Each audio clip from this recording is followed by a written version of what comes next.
1 अप्रैल 1948 जब जवाहरलाल नेहरू ने पाकिस्तान का पानी रोक दिया था,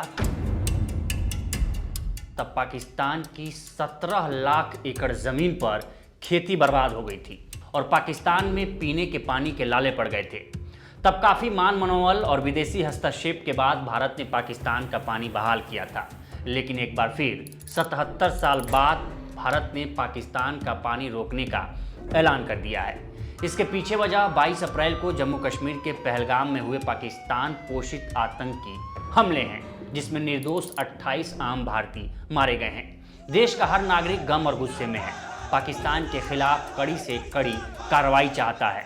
लिहाजा भारत सरकार ने 65 साल पहले पाकिस्तान के साथ किए गए सिंधु जल समझौते को समाप्त कर दिया है।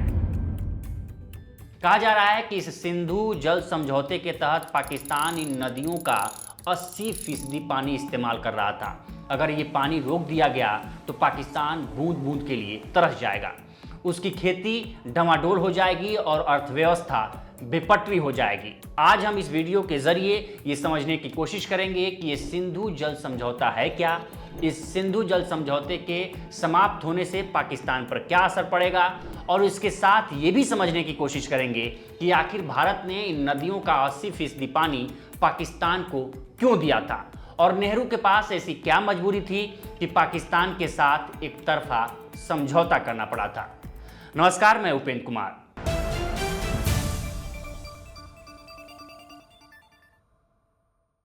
ये कहानी 120 साल पुरानी है। ब्रितानी हुकूमत ने धर्म के आधार पर पहली बार 1905 में भारत का बंटवारा किया था।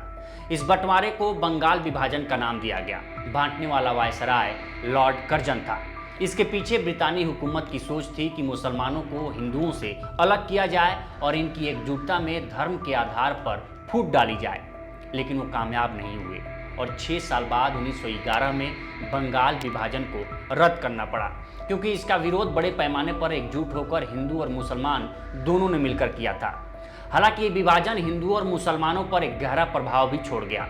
इस विभाजन के 1 साल बाद ही जिन्ना ने मुसलमानों के हित के लिए 1906 में मुस्लिम लीग की स्थापना कर दी और यहीं से तैयार होने लगी 2 नेशन की थ्योरी। जिन्ना ने इस कहानी को आगे बढ़ाते हुए 23 मार्च 1940 को लाहौर में एक प्रस्ताव रखा। इस प्रस्ताव को ही बाद में पाकिस्तान प्रस्ताव के नाम से जाना गया, जिसके तहत एक पूरी तरह आज़ाद मुस्लिम देश बनाए जाने का प्रस्ताव रखा गया।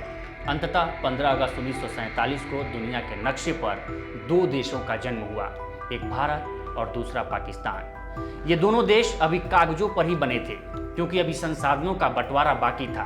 काफ़ी माथापच्ची के बाद 17 अगस्त 1947 को ब्रितानी हुकूमत के वकील सर रेडक्लिफ ने कागज के नक्शे पर एक रेखा खींची और इस रेखा के जरिए दोनों देशों के संसाधनों का बंटवारा कर दिया।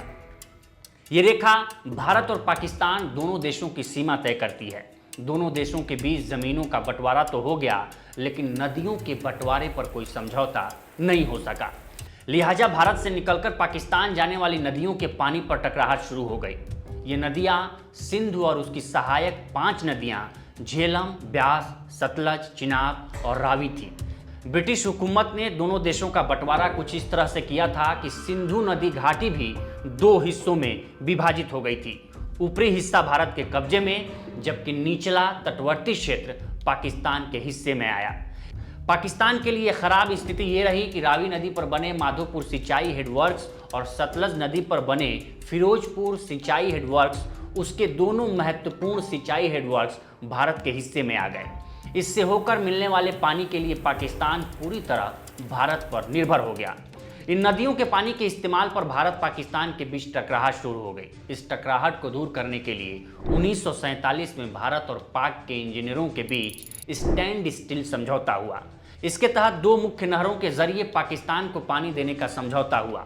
ये समझौता 21 मार्च 1948 तक चला, लेकिन 1 अप्रैल 1948 को जब समझौता लागू नहीं रहा तो भारत ने दोनों नहरों का पानी रोक दिया, जिसका परिणाम रहा कि पाकिस्तान के पंजाब प्रांत की 17 लाख एकड़ जमीन पर खेती बर्बाद हो गई।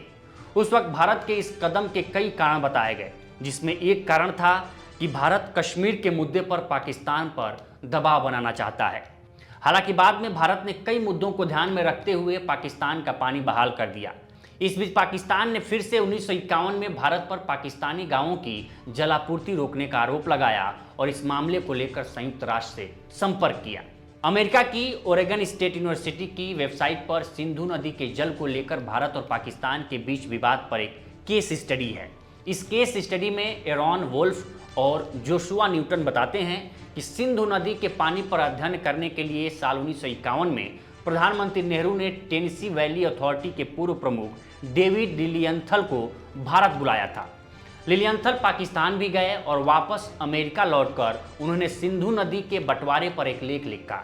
ये लेख विश्व बैंक प्रमुख और लिलियंथल के दोस्त डेविड ब्लैक ने भी पढ़ा और ब्लैक ने भारत और पाकिस्तान के प्रमुखों से इस बारे में संपर्क किया और फिर शुरू हुआ दोनों पक्षों के बीच बैठकों का सिलसिला। ये बैठकें करीब एक दशक तक चलीं और आखिरकार 19 सितंबर 1960 को कराची में सिंधु नदी समझौते पर हस्ताक्षर हुए। इस समझौते पर भारत के पहले प्रधानमंत्री जवाहरलाल नेहरू और पाकिस्तान के तत्कालीन राष्ट्रपति अयूब खान ने दस्तखत किए। इस समझौते के तहत सिंधु नदी की सहायक नदियों की पूर्वी और पश्चिमी नदियों में विभाजित कर दिया गया। सतलज, ब्यास और रावी नदियों को पूर्वी नदी बताया गया, जबकि झेलम, चेनाब और सिंध को पश्चिमी नदी बताया गया। पूर्वी नदियों का पानी कुछ अपवादों को छोड़ दें तो भारत बिना रोक टोक के इस्तेमाल करता रहेगा। वहीं पश्चिमी नदियों का 80% पानी पाकिस्तान के लिए होगा, लेकिन समझौते के भीतर इन नदियों के 20% पानी पर अधिकार भारत को दिया गया। जैसे बिजली बनाना, कृषि के लिए सीमित पानी, अनुबंध में बैठकें और साइट इंस्पेक्शन जैसे महत्वपूर्ण अधिकार भारत को मिले। इस समझौते के तहत एक स्थायी सिंधु आयोग की स्थापना की गई। इसमें दोनों देशों के कमिश्नरों के मिलने का प्रस्ताव था। ये कमिश्नर हर कुछ वक्त में एक दूसरे से मिलेंगे और किसी भी परेशानी पर बात करेंगे।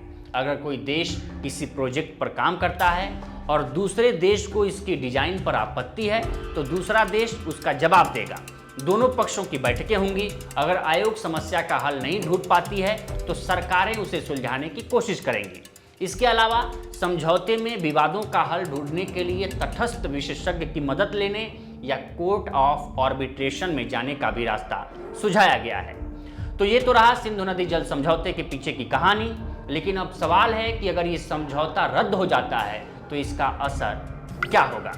इस पर जानकारों का मानना है कि सिंधु नदी घाटी की इन 6 नदियों के किनारे का इलाका करीब 11.2 लाख किलोमीटर में फैला हुआ है। इसमें 47% जमीन पाकिस्तान, 39% जमीन भारत, 8% जमीन चीन और 6% जमीन अफगानिस्तान में है।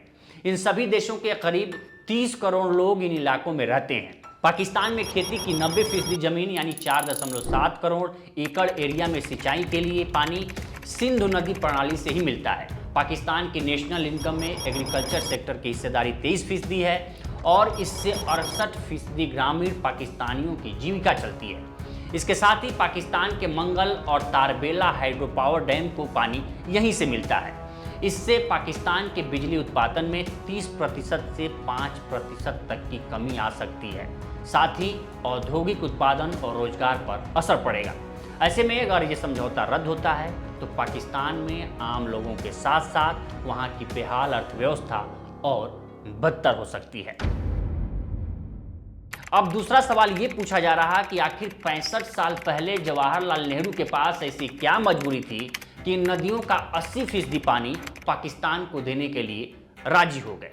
इस पर जानकारों का मानना है कि उस वक्त की स्थिति के मुताबिक नेहरू ने बड़ी सोच समझकर यह फैसला किया था। ये फैसला लेने से पहले नेहरू ने कई विषय विशेषज्ञों को बुलाकर नदियों की गहराई, उनका प्रवाह और जल संग्रहण सब पर अध्ययन किया था।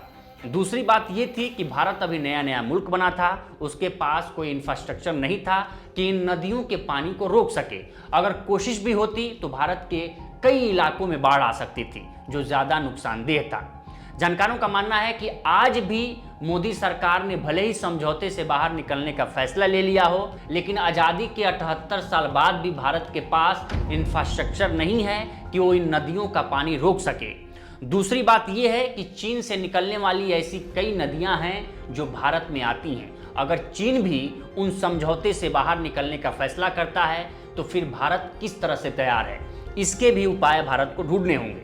जानकारों का मानना है कि इस संधि से एक तरफा बाहर निकलना इतना आसान नहीं होगा, क्योंकि 1960 से लेकर 2025 तक पाकिस्तान के साथ कई जंगें हुई, बावजूद ये संधि बनी रही। पाकिस्तान के जाने माने विश्लेषक शहजाद चौधरी ने बीबीसी से बातचीत में कहा है कि भारत ने एक राजनीतिक फैसला लिया है और इसका बहुत असर नहीं होगा, क्योंकि पाकिस्तान के पास भी जवाब देने के लिए कई चीज़ें हैं, जैसे शिमला में समझौते का क्या होगा, कराची समझौते का क्या होगा, लाइन ऑफ कंट्रोल पर जो युद्ध विराम है उसका क्या होगा, परमाणु हथियारों को लेकर जो जानकारी एक दूसरे को साझा करते हैं उसका क्या होगा। ये सारी चीज़ों पर सवाल उठेगा। हालांकि ये सच है कि भारत ने सिंधु जल समझौते से बाहर निकलने का फैसला तो कर लिया है, लेकिन नदियों का पानी पाकिस्तान जाने से कैसे रोकेगा, फिलहाल उसके पास कोई इंतजामात नज़र नहीं आते। तो फिलहाल इस वीडियो में इतना ही। इस पर आपकी क्या राय है हमें कमेंट कर सेक्शन में ज़रूर बताएं। बाकी देश दुनिया की तमाम खबरों के लिए बने रहें लोकमत हिंदी के साथ।